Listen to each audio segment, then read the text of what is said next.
Pessoal, bem-vindo ao canal Quero Ouvir. Para você não perder os nossos podcasts, se inscreve e ativa o sininho. Se de repente você gostar também do nosso conteúdo, deixa o seu like. E aí, vamos começar? Artigo 30. São inadmissíveis no processo administrativo as provas obtidas por meios ilícitos. Artigo 31. Quando a matéria do processo envolver assunto de interesse geral, o órgão competente poderá, mediante despacho motivado, abrir período de consulta pública para a manifestação de terceiros, antes da decisão do pedido, se não houver prejuízo para a parte interessada. Parágrafo 1º. A abertura da consulta pública será objeto de divulgação pelos meios oficiais a fim de que pessoas físicas ou jurídicas possam examinar os autos, fixando-se prazo para oferecimento de alegações escritas. Parágrafo 2º. O comparecimento à consulta pública não confere, por si, a condição de interessado do processo, mas confere o direito de obter da administração resposta fundamentada, que poderá ser comum a todas as alegações substancialmente iguais. Artigo 32. Antes da tomada de decisão, a juízo da autoridade, diante da relevância da questão, poderá ser realizada audiência pública para debates sobre a matéria do processo. Artigo 33. Os órgãos e entidades administrativas, em matéria relevante, poderão estabelecer outros meios de participação de administrados, diretamente ou por meio de organizações e associações legalmente reconhecidas. Artigo 34. Os resultados da consulta e audiência pública e de outros meios de participação de administrados deverão ser apresentados com a indicação do procedimento adotado. Artigo 35. Quando necessária a instrução do processo, a audiência de outros órgãos ou entidades administrativas poderá ser realizada em reunião conjunta, com a participação de titulares ou representantes dos órgãos competentes, lavrando-se a respectiva ata a ser juntada aos autos. Artigo 36. Cabe ao interessado a prova dos fatos que tenha alegado, sem prejuízo do dever atribuído ao órgão competente para a instrução e do disposto no artigo 37 desta lei. Artigo 37. Quando o interessado declarar que fatos e dados estão registrados em documentos existentes na própria administração responsável pelo processo, ou em outro órgão administrativo, o órgão competente para a instrução proverá, de ofício, a obtenção dos documentos ou das respectivas cópias. Artigo 38. O interessado poderá, na fase instrutória e antes da tomada da decisão, juntar documentos e pareceres, requerer diligências e perícias, bem como aduzir alegações referentes à matéria objeto do processo. Parágrafo 1º. Os elementos probatórios deverão ser considerados na motivação do relatório e da decisão. Parágrafo 2º. Somente poderão ser recusadas, mediante decisão fundamentada, as provas propostas pelos interessados quando sejam ilícitas, impertinentes, desnecessárias ou protelatórias. Artigo 39. Quando for necessária a prestação de informações ou a apresentação de provas pelos interessados ou terceiros, serão expedidas intimações para esse fim, mencionando-se data, prazo, forma e condições de atendimento. Parágrafo único. Não sendo atendida a intimação, poderá o órgão competente, se entender relevante a matéria, suprir de ofício a omissão, não se eximindo de proferir a decisão. Artigo 40. Quando dados, atuações ou documentos solicitados ao interessado forem necessários à apreciação do pedido formulado, o não atendimento no prazo fixado pela administração para a respectiva apresentação implicará arquivamento do processo. Artigo 41. Os interessados serão intimados de prova ou diligência ordenada, com antecedência mínima de 3 dias úteis, mencionando-se data, hora e local de realização. Artigo 42. Quando deva ser obrigatoriamente ouvido um órgão consultivo, o parecer deverá ser emitido no prazo máximo de 15 dias, salvo norma especial ou comprovada necessidade de maior prazo. Parágrafo 1º.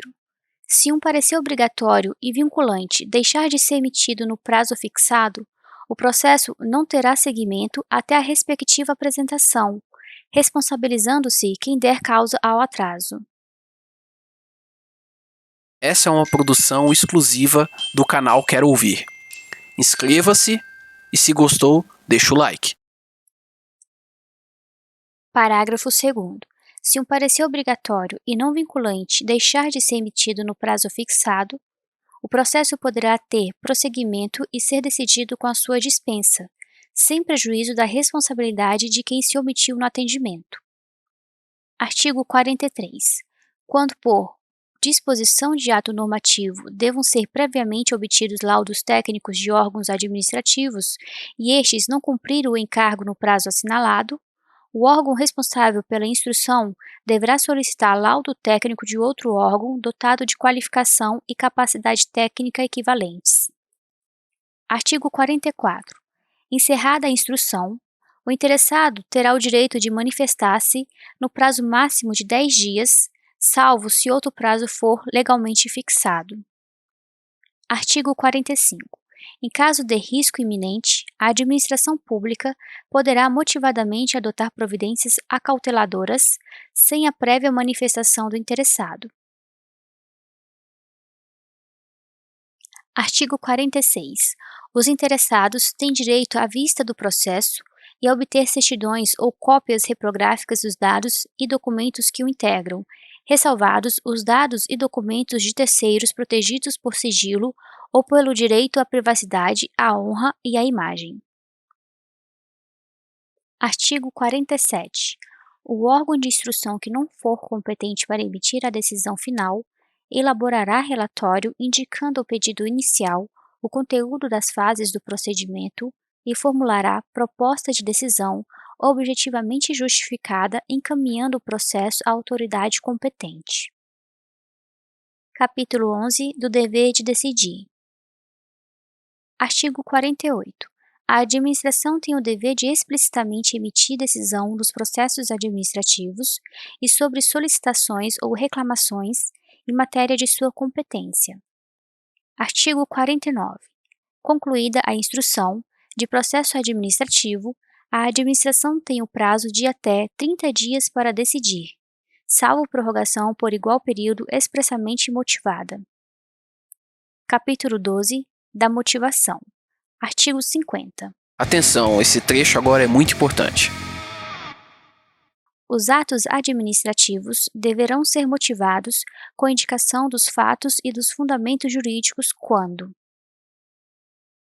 Inciso 1º. Neguem, limitem ou afetem direitos ou interesses. Inciso 2º. Imponham ou agravem deveres, encargos ou sanções. Inciso 3º.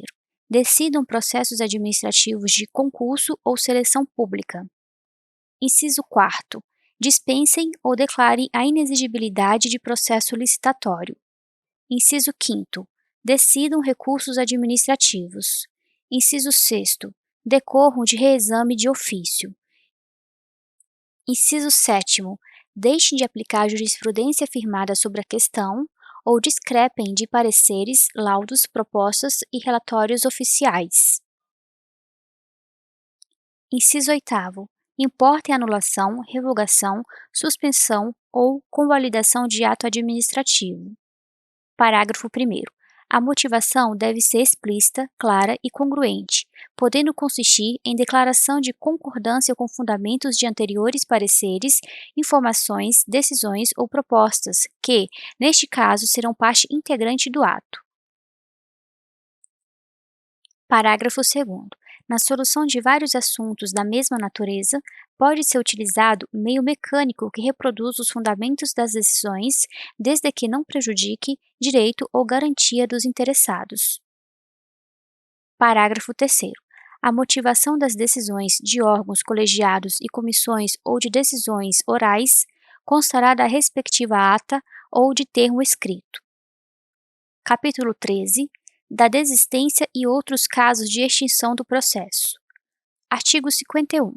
O interessado poderá, mediante manifestação escrita, desistir total ou parcialmente do pedido formulado ou, ainda, renunciar a direitos disponíveis. Parágrafo 1º. Havendo vários interessados, a desistência ou a renúncia atinge somente a quem a tenha formulado. Parágrafo 2º. A desistência ou renúncia do interessado, conforme o caso, não prejudica o prosseguimento do processo, se a administração considerar que o interesse público assim o exige. Artigo 52. O órgão competente poderá declarar extinto o processo quando exaurida sua finalidade ou o objeto da decisão se tornar impossível, inútil ou prejudicado por fato superveniente. Capítulo 14. Da anulação, revogação e convalidação.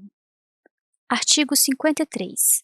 A administração deve anular seus próprios atos quando eivados de vício de legalidade e pode revogá-los por motivo de conveniência ou oportunidade, respeitados os direitos adquiridos. Artigo 54. O direito da administração de anular os atos administrativos de que decorram efeitos favoráveis para os destinatários decai em 5 anos, contados da data em que foram praticados, salvo comprovada má-fé. Parágrafo 1º. No caso de efeitos patrimoniais contínuos, o prazo de decadência contar-se-á da percepção do primeiro pagamento. Parágrafo 2º. Considera-se exercício do direito de anular qualquer medida de autoridade administrativa que importe impugnação à validade do ato. Artigo 55. Em decisão na qual se evidencie não acarretar lesão ao interesse público nem prejuízo a terceiros, os atos que apresentarem defeitos sanáveis poderão ser convalidados pela própria administração.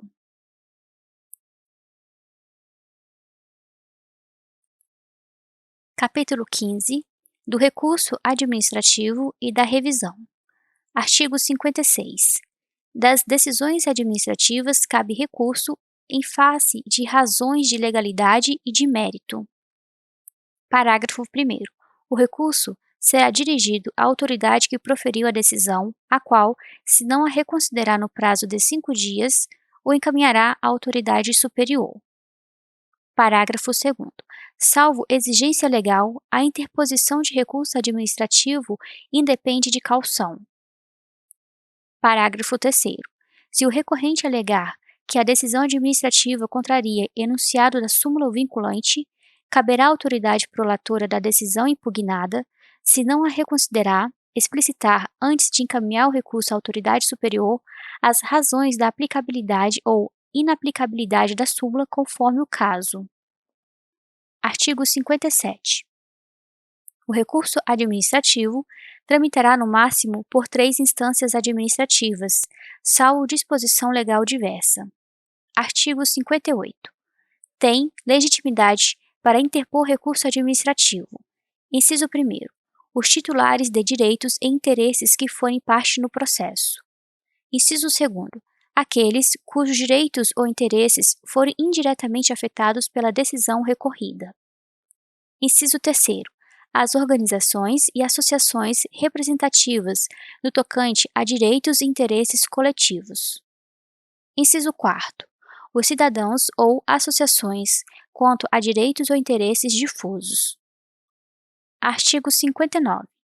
Salvo disposição legal específica, é de 10 dias o prazo para a interposição de recurso administrativo, contado a partir da ciência ou divulgação oficial da decisão recorrida. Parágrafo 1º. Quando a lei não fixar prazo diferente, o recurso administrativo deverá ser decidido no prazo máximo de 30 dias, a partir do recebimento dos autos pelo órgão competente. Parágrafo 2º. O prazo mencionado no parágrafo anterior poderá ser prorrogado por igual período, ante justificativa explícita. Artigo 60. O recurso interpõe-se por meio de requerimento no qual o recorrente deverá expor os fundamentos do pedido de reexame, podendo juntar os documentos que julgar convenientes. Artigo 61. Salvo disposição legal em contrário, o recurso não tem efeito suspensivo. Parágrafo único. Havendo justo receio de prejuízo de edifício ou incerta reparação, decorrente da execução, a autoridade recorrida ou a imediatamente superior poderá, de ofício ou a pedido, dar efeito suspensivo ao recurso. Artigo 62. Interposto o recurso, o órgão competente para dele conhecer deverá intimar os demais interessados para que, no prazo de 5 dias úteis, apresentem alegações. Artigo 63. O recurso não será conhecido quando interposto. Inciso 1º. Fora do prazo. Inciso 2º. Perante órgão incompetente. Inciso 3º. Por quem não seja legitimado. Inciso 4º. Após exaurida a esfera administrativa. Parágrafo 1º.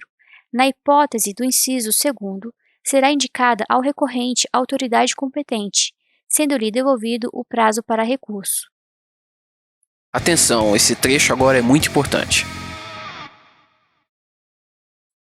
Parágrafo 2º.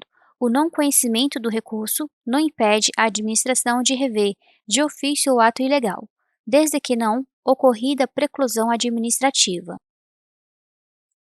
Artigo 64. O órgão competente para decidir o recurso poderá confirmar, modificar, anular ou revogar, total ou parcialmente, a decisão recorrida, se a matéria for de sua competência. Parágrafo único. Se da aplicação do disposto neste artigo puder decorrer gravame à situação do recorrente, este deverá ser cientificado para que formule suas alegações antes da decisão. Artigo 64-A.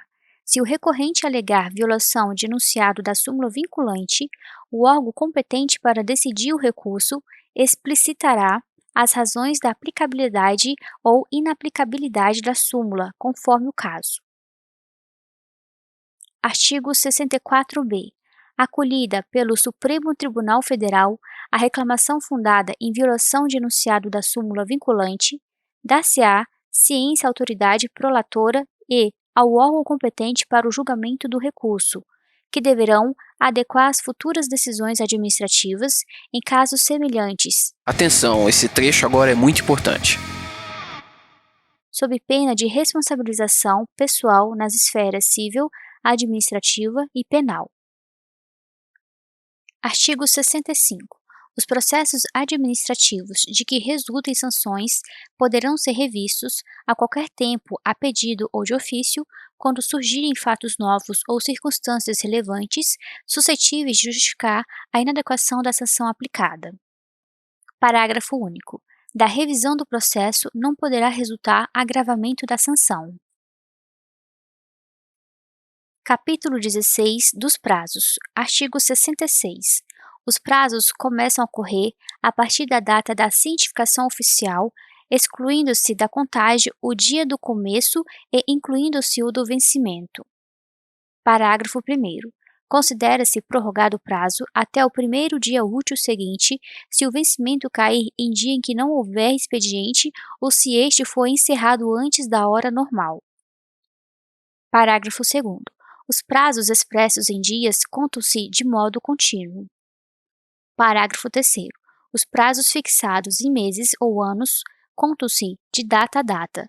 Se no mês do vencimento não houver o dia equivalente àquele do início do prazo, tem-se como termo o último dia do mês. Artigo 67. Salvo motivo de força maior devidamente comprovado, os prazos processuais não se suspendem. Capítulo 17 das sanções. Artigo 68. As sanções a serem aplicadas por autoridade competente terão natureza pecuniária ou consistirão em obrigação de fazer ou de não fazer, assegurado sempre o direito de defesa. Capítulo 18 das disposições finais. Artigo 69. Os processos administrativos específicos continuarão a reger-se por lei própria, aplicando-se-lhes apenas subsidiariamente os preceitos desta lei. Artigo 69-A. Terão prioridade na tramitação, em qualquer órgão ou instância, os procedimentos administrativos em que figure como parte ou interessado. Inciso 1º. Pessoa com idade igual ou superior a 60 anos. Inciso 2º. Pessoa portadora de deficiência física ou mental.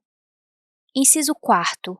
Pessoa portadora de tuberculose ativa, esclerose múltipla, neoplasia maligna, hanseníase, paralisia irreversível e incapacitante, cardiopatia grave, doença de Parkinson, espondiloartrose anquilosante, nefropatia grave, hepatopatia grave, estados avançados da doença de Paget, osteite deformante, contaminação por radiação, síndrome de imunodeficiência adquirida ou outra doença grave, com base em conclusão da medicina especializada, mesmo que a doença tenha sido contraída após o início do processo.